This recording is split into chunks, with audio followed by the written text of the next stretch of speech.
अस्सलामु अलैकुम प्यारे दोस्तों, आज हम आपको एक ऐसी कहानी सुनाने जा रहे हैं जो सिर्फ मोहब्बत और कुर्बानी की दास्तान नहीं बल्कि एक ऐसी रोशन मिसाल है जिससे हमें सीख मिलती है कि सच्ची मोहब्बत क्या होती है।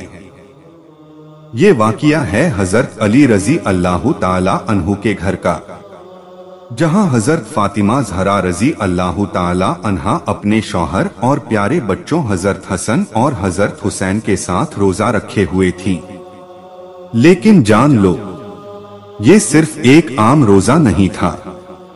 ये वो रोजा था जो मोहब्बत, सब्र और कुर्बानी का सबसे बड़ा सबक देने वाला था। शाम का वक्त हो चला था, इफ्तारी का वक्त करीब था और घर के सब अफराद मुसल्ला बिछाकर बारगाहे इलाही में दुआ कर रहे थे, क्योंकि जान लो, इफ्तार के वक्त दुआओं की कबूलियत का वक्त होता है। हजरत सैयदा फातिमा ज़हरा रजी अल्लाह ताला अन्हा ने अपनी दुआ खत्म की और तंदूर के पास गईं। उन्होंने बनाई हुई कुछ रोटियां उठाईं और जब तकसीम की तो देखा कि सिर्फ 4 रोटियां थीं। घर में जो कुछ था यही था। जब हजरत फातिमा ज़हरा रजी अल्लाह ताला अन्हा रोटियां लेकर आईं तो सबसे पहली रोटी अपने शौहर हजरत अली को दी, दूसरी अपने बेटे हजरत हसन को और तीसरी अपने छोटे बेटे हजरत हुसैन के सामने रख दी। लेकिन दोस्तों, बीबी फातिमा ने अपनी रोटी में से सिर्फ आधी खाई और आधी रोटी अपने दुपट्टे में बांध ली। ये देखकर मौला अली ने पूछा, ऐ फातिमा, क्या तुम्हें भूख नहीं है? एक ही तो रोटी है, उसमें से भी आधी तुमने दुपट्टे में क्यों बांध ली?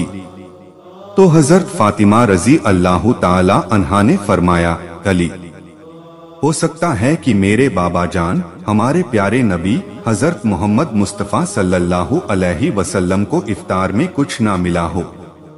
अल्लाहु अकबर, कितनी बड़ी मोहब्बत थी, कितनी अजीम फिक्र थी। वो बेटी कैसी कहलाएगी जिसका बाप भूखा हो।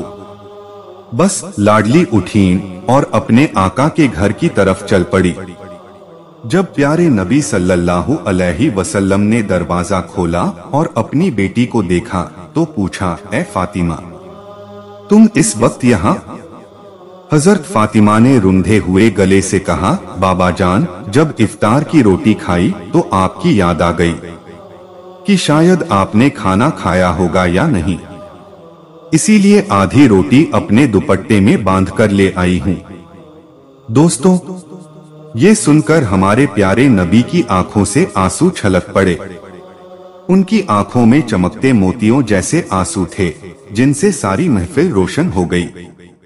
ऐसी मोहब्बत, ऐ अल्लाह, ऐसी मोहब्बत हमें भी नसीब कर दे।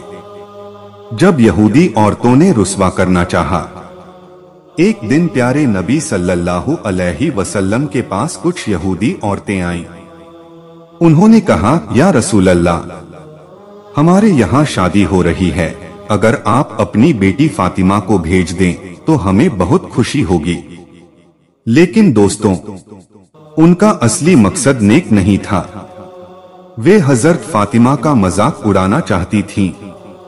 उन्होंने बहुत कीमती लिबास पहने हुए थे और चाहती थीं कि जब हजरत फातिमा वहां जाएंगी तो उनके सादे लिबास का मजाक उड़ाया जाएगा। प्यारे नबी सब समझ रहे थे, लेकिन फिर भी उन्होंने दावत कबूल कर ली।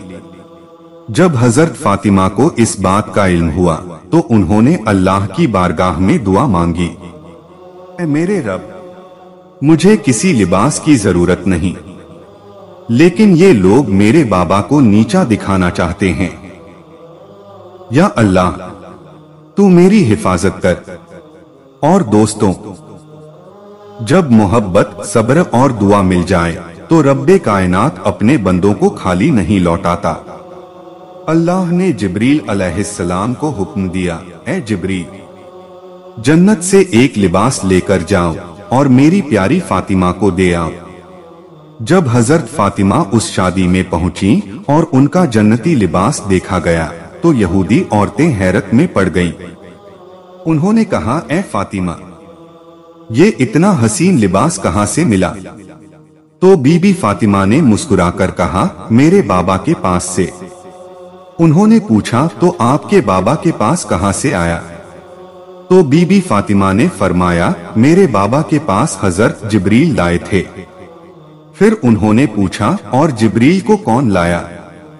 तो हजरत फातिमा ने जवाब दिया, मेरे रब ने भेजा।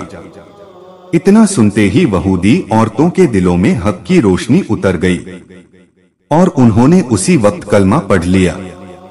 ऐसा लिबास जो बाजारों में नहीं मिलता, ऐसा नूर जो दुनिया के किसी कपड़े में नहीं, वो तो रब की रहमत थी जो सिर्फ उनके खास बंदों को नसीब होती है। ऐ अल्लाह, हमें भी इनकी मोहब्बत और अकीदत का एक जरा नसीब फरमा। दोस्तों, हम आप सभी बहन भाई के लिए दिली दुआ करते हैं, अल्लाह आप सभी से खुश हो, राजी हो, मुश्किल दूर हो, खुशियां करीब हो, गम दूर हो, सुकून करीब हो। वीडियो अच्छा लगा हो एक लाइक तो बनता ही है।